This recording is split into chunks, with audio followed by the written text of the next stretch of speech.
Hi there. Okay, so I am releasing the first compilation ever, really, of my solo work. I decided to call it Viewfinder, which has significance, which I'll come on to talk about in a moment. But what do you need to know about this record? Well, it is exactly like it says on the tin. It is a collection of songs from the era after Ignorance is Bliss, and going right up until my last acoustic release, Raising My Own Hell. And also incorporates some songs that have never been released before, and tracks that I think really, really amounted to nothing more than demos, but have been songs that I've long sat in my, I guess you'd call it my armoury, if you like, in my archive, for want of a better description, that I felt have never really had justice done to them. Now, some of these songs I may well end up re-recording again. I think through the process of choosing these songs for this release, it was quite exciting to sort of rediscover some of the songs and look at them differently, I think, really.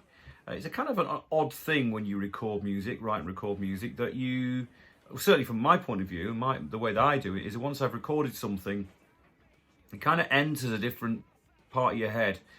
The process of writing it and developing the songs and the ideas is one thing, and when you then record those pieces of work, it then becomes something else. And more than often for me is once I have recorded that music, I move on to the next piece, and I often sort of forget about the reasons why and what the songs meant. Not completely, of course, but certainly in terms of my focus on them, they become part of whatever that release is going to be, and I cease to think of them in the same way that I did when I was writing them.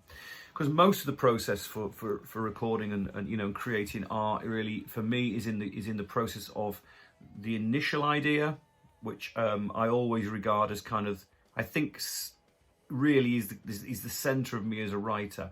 I think this is the one thing about this compilation.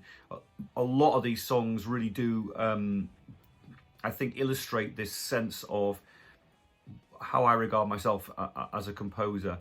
I think I'm the kind of composer that captures the moment. If I have to define anything, it's that. I'm not so great at development of songs a lot of the time. I get frustrated when things become complicated, and quite often that's why I don't finish certain songs, or I don't record certain songs to perhaps the highest degree that maybe they deserved. That's part of one of my failings, but we all have to know where our weak spots are, don't we? So I'm readily willing to admit that. So going back and looking at these songs again was kind of quite revelatory, really. It was a way of re-examining work and reappraising it, and in some cases putting them on a little mental list to say, well, maybe that could be used again.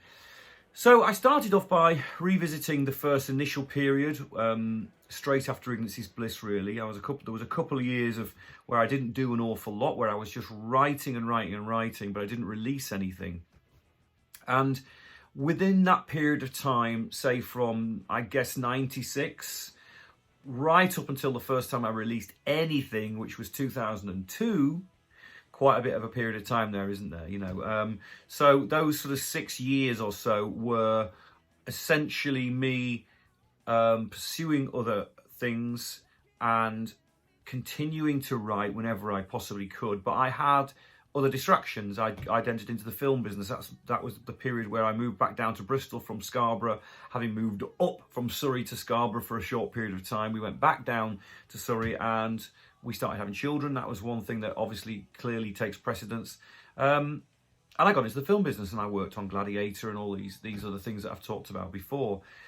But all the time I was writing, all the time I was composing things and putting ideas down on I had a little dictaphone. It was, I kept it up until very, very recently, but it was an old-fashioned plastic cassette dictaphone. And it was great because it became a bit of a sort of, I don't know, like a talisman, really. I knew that if I was going to record on that, then it meant that I'd got a good idea, type of thing, And so I built up all this kind of catalogue of ideas, some of which I then developed. And prior to moving back down to Bristol, I spent quite a bit of time working with one of my colleagues from the Ignorance is Bliss era, bass player Roger Davis. Some of you guys may know Roger, some of you may not, but Roger was the bass player in a heavy metal band from Birmingham called Martial Law, and I met Roger when the Little Angels were touring way back in the day, and Martial Law opened for us on one of our first tours. I think it was on the Don't Pray For Me tour. So I kind of developed a relationship with Roger over a long period of time, where Rog was essentially becoming part muse, but also part a co-writing partner and a brilliant instrumentalist. So he used to spend quite a lot of time at my house up in Scarborough, my cottage where I lived, and I had my studio installed there. And at that particular point, I had quite an elaborate studio with ADAT recording and quite a large desk and all the rest of it. So we spent a lot of time developing ideas that I'd written and making simple demos, and I'd approach other writers, and I approached publishers, etc. So it was a kind of very fertile period, although, like I say in the blurb on the record, for those who end up buying the record, it was an odd period because I was trying to reinvent myself. I felt I was going through huge changes. I'd come off the back of Little Angels and all that had meant, and then I've made this very visceral, I think kind of quite... very, very personal, very emotional record with Ignorance is Bliss, where I revealed an entirely different side of myself, the darker side of myself, really, which surprised me as much as anybody else. But as I started to recover from that, I think I really wanted to try stuff that I'd never tried before. And I put myself in a position of, okay, you're not going to release anything. It's unlikely you're going to get a record deal. You're not going to go and tour. So what are you going to do? Right, what we're going to do is the handcuffs are off, the shackles are off. You can do just what you want, explore anything you want. So that led to me, I guess, trying everything out. I tried writing some very, very simple pop music. I went into areas of, I guess you'd call it predominantly acoustic music. It became a lot more lightweight. I was more interested, I guess, in attempting to find something that was accessible, that I could approach other people with. Because this is the point, you know, the record industry, for an artist, lives and dies by the team that you put around you. And I think it was part confusion. It was part a need to discover something else about myself. It was part frustration, and it was part panic. I will be honest about that. I didn't know what to do. I was kind of rudderless. I felt I was in this sort of floating around in this enormous ocean of sort of emptiness, really. I didn't have anything to cling on to. So it was a case of, well, scattergun approach, what can I do to figure this out? And so that's the approach I took. Now, it didn't remain like that. I had a short period of time to start with where it absolutely was that. And I was, kind of attempting to, I suppose, look at another way of finding out, where my music could go, specifically without a band. I only had myself, and I was playing a lot of guitar. We were programming drums, etc., etc. So that period led to the creation of a lot of music, some of which is on this record. I'll point out a couple of obvious examples. One of them is the title track Viewfinder. That really kind of weirdly came around the same era as songs like When Will We Learn and Just No Way to Stop From Loving You. They all came roughly around the same period, within a year or so, I would say, some of which got developed, obviously, and some of which absolutely didn't. And Viewfinder was one of those songs that I felt straddled that world between what the Little Angels were at the very end on the Too Posh to Mosh, Too Good to Last record, with things like All Roads Lead to You and I Want Love. It sort of straddled that world and tried its hardest to put a foot in the world of what really was happening at the time. I mean, if you think back to that sort of era, around about, I guess, it would have been 96, 97, around then, when my just before my first daughter was born, there was a lot of music in the charts that was like things like Paul Weller with Wild Wood.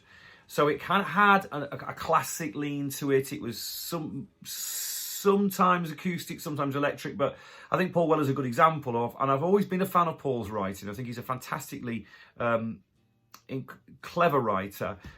And he's a classic writer, really. I mean, even back in the day of the Jam, he was writing classic songs. You know, they were very sort of in lots of ways kind of traditional. So, and I think he really expressed that fully on the Wilder record. And I was very heavily influenced by that record and wanted to make that kind of music. Which really, when you listen to that record today and you listen to the you know, what it represented, it was very, very old-fashioned. It's almost in places sounded a bit like Led Zeppelin and things like that, you know. So, but it was blues-based. It had elements of folk music in it and acoustic music. You know, Bob Dylan and all these great artists, Donovan and you know, and people like that, you know. So it felt very comfortable for me because that's kind of where I came from. I was brought up around that kind of music. So being able to write a song like Viewfinder wasn't difficult for me at all, and I found it sort of fitted a comfortable place. And it was around the same sort of era, around those couple of years, that I met Matt Eldridge and also worked with Dean Howard, who's now in Cats in Space. Dean and me had met many years before, around the time when the band that he was in at the time, Tapow, were having real success, and we used the same sound engineer, so we had a kind of connection. And we got together and we wrote some stuff together, and Dean eventually joined my first, I suppose, the first band that I did any form of demo recording with. That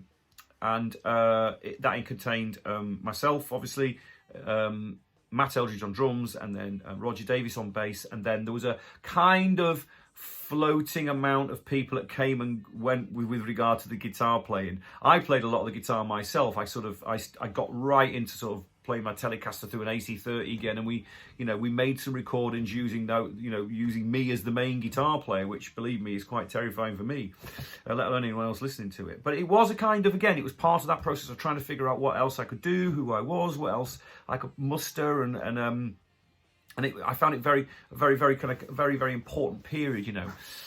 So we decamped to what used to be the old Little Angel studio, and we worked on a lot of recordings. And it was in the old barn where the Angels used to rehearse. So I set all the gear up there, and it's a big space in that room. And so we were able to sort of record live drums and live bass and live guitars and rehearse at the same time. So that was really cool. We found that was exciting, and a lot came out of it. Lots of songs were recorded, a lot of which ended up on DAT tapes, which were old digital tapes, and then never saw the light of day. A good example of what I'm talking about here around that period was the song Crush, which of course has now ended up on a Wayward Sons record.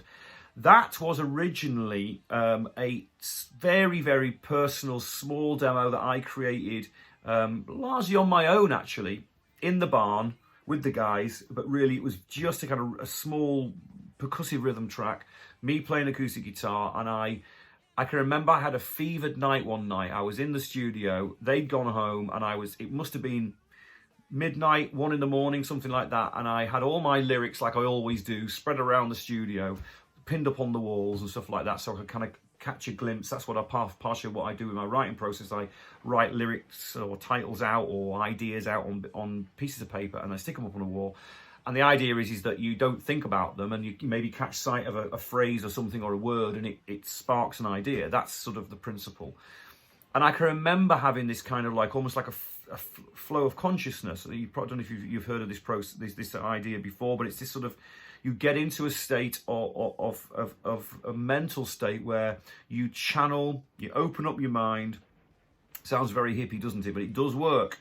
It's only happened to me a couple of times, but the times it has happened has been very, very, very productive. And you allow any idea to happen. It's a flow. You allow your consciousness just to sort of tip out onto the paper or whatever medium you're trying to capture it on. In this particular case for me, I was plucking titles out of off of these lyric sheets and off of these sheets I had on the wall, and trying to place the words together into some kind of like cohesive format. And very quickly, I remember, over a period of maybe an hour, I put together the entire lyric as you hear it now to this day, for Crush, and I didn't even stop to think about what it meant. But the weird thing about that song, it's a really good example, is I think there was an instinctive need to talk about that subject, that the feelings of anxiety and stress, and the very fact that I chose the word crush, for instance, and then the words fitted around that word without me really thinking about it. And I honestly mean that. It's an example of how I think your natural instincts and your subconscious apply themselves to a problem and to an idea. And if you're an artist, it comes out in that way. If you can harness it, if you can grab hold of that little thing that creates that initial pulse of information and inspiration. And so that happened, and and I recorded that, and then I moved back down to Bristol, and I very quickly started working on. I wanted to work on some more grander demos, and so I got in touch with an old friend of mine, Paul Adams, who used to manage producers, and he introduced me to a producer called Head. His actual name, his moniker is Head, and he's worked with all kinds of people, Flood and all of these one-word producer types. But a lot of them he worked with U2, and he worked with Polly Harvey and all kinds of people, and he had a really different outlook to music. And he was an enormous inspiration for me. Head's one of these very clever, very simplistic, very forthright, very, I think, erudite guys. He understands the world around him and how he views it with a very sharp, focused, black and white approach. And he brought that to the music. He wasn't concerned with, fashion or any kind of genre problems or anything like that. He just wanted me to make good music, and we got on like a house on fire. And the two songs that he produced for me at a studio in Taunton, using myself on guitar, Roger played a bit of guitar as well, but also Roger played bass, and obviously Matt played the drums, was the very first official version, if you like, the professional version, if you like, of Crush. And also a track that's on this record as well called Twisted Rhapsodies, which then became a title of one of the actually only other compilation I kind of did a few years back. And that was a brilliant session, and we had a great time with that. And I kind of put the whole idea of those recordings was to try and get another publishing deal and try and get involved with record deals again. Unfortunately, it fell on stony ground, and I put the songs away, but always liked them. They didn't appear again until I released the Twisted Rhapsodies compilation. Now, that compilation isn't anything like this one. It was essentially me trying to empty the drawer, because I'd reached a point at that particular point, which I guess will have been around 2005, something like that. I can't remember exactly, where I felt I couldn't get any further with music. I felt I'd really hit a proper brick wall and there was no going forward. And I had made a mental decision to leave the music industry. I didn't want to carry on. It felt very difficult.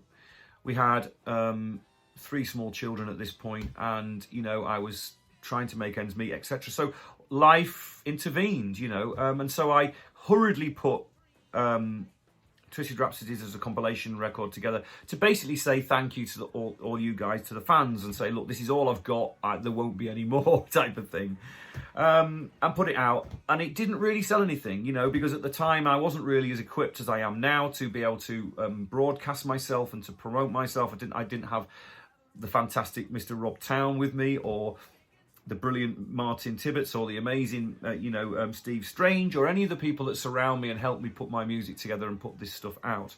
And of course, the internet and live broadcasts weren't anywhere near as prevalent as they are now, or as available. And so the record came out to a sort of bit of a whimper, and it was just, to me, I just felt, oh, well, there you go, just yet another one of my releases that's fallen on stony ground. But anyway, prior to that, when I was in Bristol, I got the bit between my teeth in terms of wanting to write songs again, but that's when the film stuff started to happen. So I had this whole period of time, about just roughly, I guess, shy of two, maybe 2.5 years of working essentially in the film business, which stopped me essentially really being able to properly pursue music, because I was working all the time. I did lots of films, worked on quite a few TV series, ended up working on the Band of Brothers TV series, but then got a call from a friend who I'd worked with for many, many years, Phil Hopwood, who'd been part of the Little Angels management team way back in the day, who'd said that he was procuring artists and material on behalf of a friend, a guy called Mike Chadwick, who was putting together a new publishing arm of a label called Edel, which are a big European kind of multimedia entertainment conglomerate. And Mike very kindly signed me to his publishing roster, which completely re-kickstarted the idea of me being an artist again. And I wrote furiously over that period. And the first thing that I properly released since Ignorance is Bliss was within that period. In 2002, I put out the Refresh EP. So there are a couple of songs from that era on this record, Forgiveness being one, and Unwind, which is still one of my favourite songs I've ever written. And that was a very fertile period. So, of course, I went out and toured that. And, you know, it kind of did okay, and it certainly got me back on the stage, on a national stage, and I started doing quite a lot of gigs. But of course, as these things happen, it's sort of, you know, financially wasn't very successful. I lost a lot of money. I formed an independent, well, limited company with some investors, and I kind of was a bit of a rabbit in the headlights and made a lot of bad mistakes, I think, over that era. And not with the music, but certainly with the way that I put the music out and how I toured it. And, you know, and I realised it was the very first time I'd kind of gone out and properly toured since the Little Angels, and everything had changed.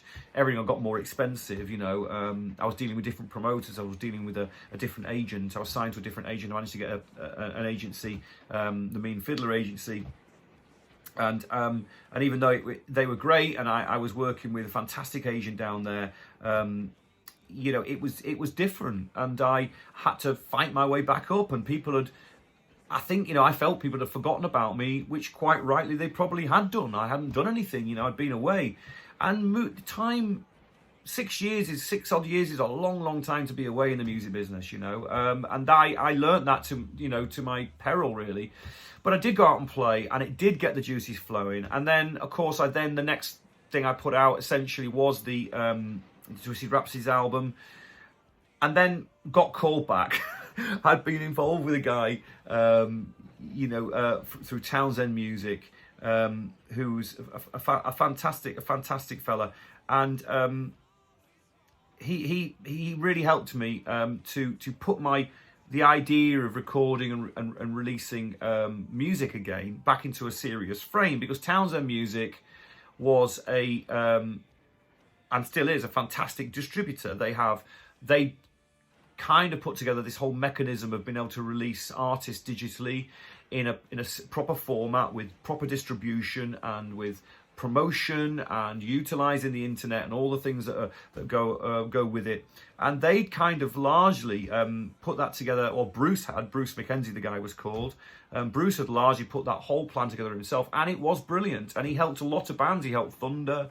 He was involved with re-releases of McFly's stuff. He'd worked with all kinds of people and had a huge successful period with it. And I joined that roster, and I became only a small artist, but what was great about it is I knew that the music would be released. And so that's what we did. We put out guitar, bass and drums 1, 2 and 3 over quite a long period of time. And in the midst of all that period, things were changing in my life. I was coming and going from, you know, various jobs that I had to do. And I was also starting to produce towards the end of the third EP there. But at least I was still writing. And what's kind of interesting, I think, about this compilation is that because the songs that are taken from each of those eras was very much part of that period of me as a person, you get echoes of what was going on in my life. You get echoes of how I was feeling at the very least, and also some of the energies combined within those songs to create the music is there. You know, so if I was in a happy mood, it'd be up tempo. You know, if I was feeling a bit down, it'd be a dour piece of sort of music. And I can't help that. That's just the way I've always been. It doesn't mean to say that any of this is necessarily autobiographical. A lot of it isn't. A lot of it's just me as a songwriter channeling my feelings. And I've said this many times before. A very important person to me, Susan Collins, who was the first A&R lady I worked with. Polydor said something to me which has always stuck with me. She said, you can have one thing happen to you in your life that informs you for the rest of your life artistically.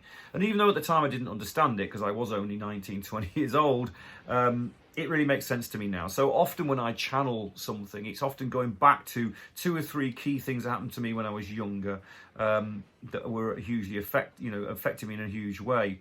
So yeah, and so, you know, that brings us right up to date, really, I suppose, really, with the Raising My Own Hell EP, which was really the result of I'd been out and played a lot with other bands. I've been in Dio's Disciples, I've been in Gun, I'd done, you know, Fastway, I'd done a lot of acoustic shows, and doing the acoustic shows was really interesting because I had to find songs that would work acoustically.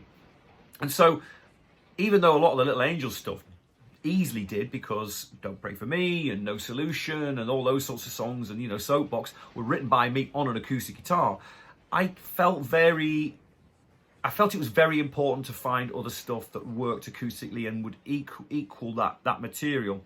And it was a really exciting thing to discover songs like Unfortunate Man and, you know, I guess Forgiveness, and all these songs work really well acoustically.